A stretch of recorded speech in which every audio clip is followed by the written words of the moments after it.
Hey all, day 2 of an informative video. കഴിഞ്ഞ വീഡിയോയിൽ നമ്മുടെ SNB സൗദി നാഷണൽ ബാങ്കിന്റെ ATM കാർഡ് പ്രിന്റിങ്ങിനെ കുറിച്ച് നോക്കിയിരുന്നു. ഈ വീഡിയോയിൽ സൗദിയിലെ മറ്റൊരു ബാങ്കായ അൽറാജി ബാങ്കിന്റെ ATM കാർഡ് എങ്ങനെ പ്രിന്റ് ചെയ്യുന്നതെന്ന് നമുക്ക് നോക്കാം.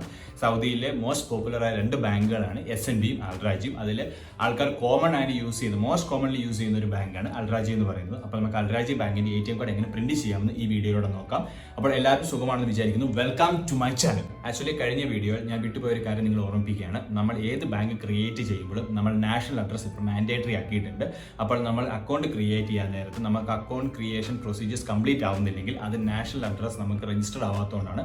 അപ്പോൾ നമ്മുടെ രജിസ്റ്റർഡ് മൊബൈൽ നമ്പർ വെച്ച് നമ്മളൊരു നാഷണൽ അഡ്രസ് ക്രിയേറ്റ് ചെയ്യുന്നതാണ്. നാഷണൽ അഡ്രസ് ക്രിയേറ്റ് ചെയ്യാൻ SPL എന്ന് പറയുന്ന പോർട്ടലുണ്ട്. അത് പ്ലേ സ്റ്റോറിലും ആപ്പ് സ്റ്റോറിലും ആപ്പായിട്ടും അല്ലെങ്കിൽ നമുക്ക് ഗൂഗിൾ ഡയറക്റ്റ് കയറി നമ്മൾ SPL ഓൺലൈനിൽ കൊടുത്താൽ നമുക്ക് ആ പോർട്ടലിലോട്ട് കയറാൻ പറ്റും. അതിൽ നമുക്ക് ക്രിയേറ്റ് ചെയ്യാവുന്നതാണ്. അത് ക്രിയേറ്റ് ചെയ്തതിന് ശേഷം നമ്മൾ അക്കൗണ്ട് ക്രിയേറ്റ് ചെയ്ത് കഴിഞ്ഞാൽ നമുക്ക് അത് സക്സസ് ആവുന്നതാണ്. അതിപ്പോൾ നാഷണൽ അഡ്രസ് മാൻഡേറ്ററി. അപ്പോൾ നമ്മളിപ്പോൾ എവിടെയാണോ നമ്മൾ ഏത് ലൊക്കേഷനാണോ ആ നമ്മൾ സ്റ്റേ ചെയ്യുന്ന ലൊക്കേഷൻ എവിടെയാണോ അത് വെച്ച് നമുക്കത് ക്രിയേറ്റ് ചെയ്യാവുന്നതാണ്. നമ്മൾ ഗൂഗിൾ കയറി കഴിയുമ്പോൾ നമുക്ക് കറക്റ്റ് ലൊക്കേഷനും സ്ട്രീറ്റ് നമ്പറും അതിൻ്റെ ഡീറ്റെയിൽസും കാര്യങ്ങളെല്ലാം നമുക്ക് കിട്ടുന്നതാണ്. നമ്മൾ ഫില്ല് ചെയ്യുക. അത് കംപ്ലീറ്റ് ചെയ്യുന്നതോടെ നമ്മൾക്ക് നാഷണൽ അഡ്രസ് കംപ്ലീറ്റ് ആയി. അങ്ങനെ നാഷണൽ അഡ്രസ് കംപ്ലീറ്റ് ചെയ്തതിന് ശേഷമാണ് നമ്മൾ അക്കൗണ്ട് ക്രിയേഷനിലേക്ക് മാറേണ്ടത്. അപ്പോൾ ആരെങ്കിലും ഇത് നിങ്ങൾക്ക് നിങ്ങളുടെ സുഹൃത്തുക്കൾക്കോ ആരെങ്കിലും നിങ്ങൾ പറഞ്ഞു കൊടുക്കുമ്പോൾ നിങ്ങൾ പറയുക നാഷണൽ അഡ്രസ് ക്രിയേറ്റ് ആകുന്ന നാഷണൽ അഡ്രസ് മാൻഡേറ്ററി ആയി ചെയ്യണം എന്നുള്ളതൊന്ന് പറഞ്ഞു കൊടുത്തേക്കുക. നമ്മൾ അൽറാജി ബാങ്കിലേക്ക് വരുമ്പോൾ അൽറാജി ബാങ്കിൻ്റെ ATM കാർഡ് പ്രിന്റിംഗ് വളരെ ഈസിയാണ്. നമ്മൾക്ക് കമ്പയർ ടു SNB നമ്മൾക്ക് എന്താ പറയുക നമുക്ക് പ്രൊസീജിയേഴ്സ് വളരെ കുറവാണ്.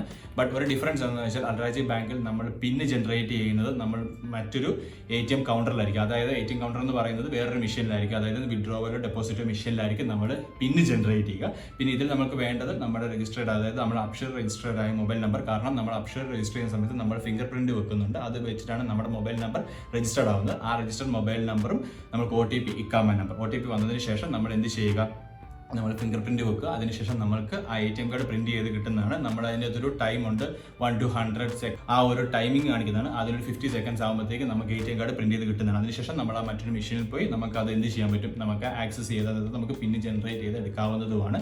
വളരെ ഈസിയാണ്. ബട്ട് നമ്മൾ SNB നമ്മൾ ചെയ്യുമ്പോൾ കണ്ടിരുന്നു നമുക്ക് എല്ലാ കാര്യങ്ങളും പിന്ന് ജനറേറ്റഡ് ആയിട്ടാണ് നമുക്ക് കയ്യിലേക്ക് കാർഡ് പ്രിന്റ് ആയി വരുന്നത്. ഇത് അങ്ങനെയല്ല, നമ്മൾ സെപ്പറേറ്റ് ആയിട്ട് പ്രിന്റ് ചെയ്യണം ജനറേറ്റ് ചെയ്യണമെന്ന് മാത്രമേ ഉള്ളൂ.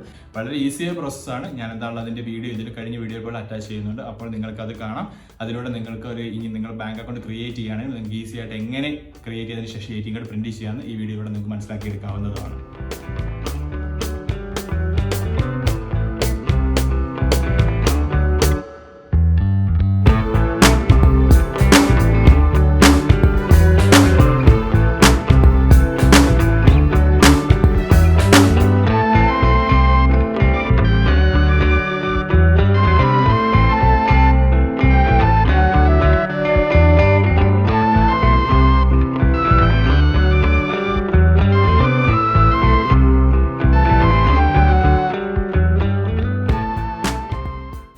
ATM കാർഡ് പ്രിന്റ് ഔട്ട് ലഭിച്ചതിന് ശേഷം നമ്മുടെ നെക്സ്റ്റ് പ്രോസസ് എന്ന് പറയുന്നത് പിൻ ജനറേറ്റ് ചെയ്യുക എന്നുള്ളതാണ്. അതിന് നമുക്ക് withdrawal or deposit machine use ചെയ്യാവുന്നതാണ്. നമ്മൾ അതിൽ കാർഡ് ഇൻസേർട്ട് ചെയ്യുന്നു. അപ്പോൾ നമ്മൾ 4 ഡിജിറ്റ് നമ്പർ ചോദിക്കുന്നു.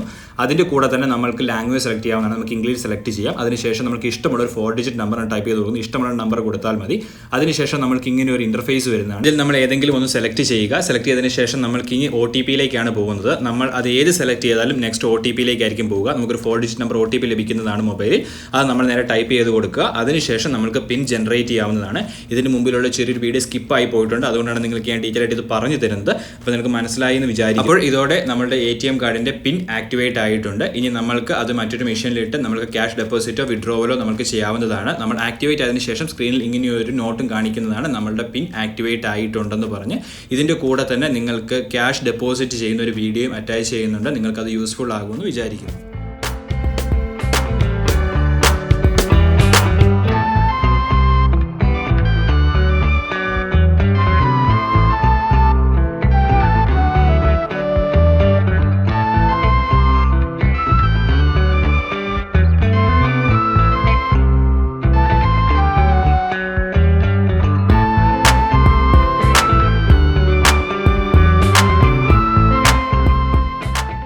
അപ്പോൾ എൻ്റെ ഈ വീഡിയോ നിങ്ങൾക്ക് ഉപകാരപ്പെടുമെന്ന് വിചാരിക്കുന്നു. അടുത്ത വീഡിയോയുമായി കാണുന്നവരെ എല്ലാവരോടും ബൈ ബൈ, ടാറ്റാ.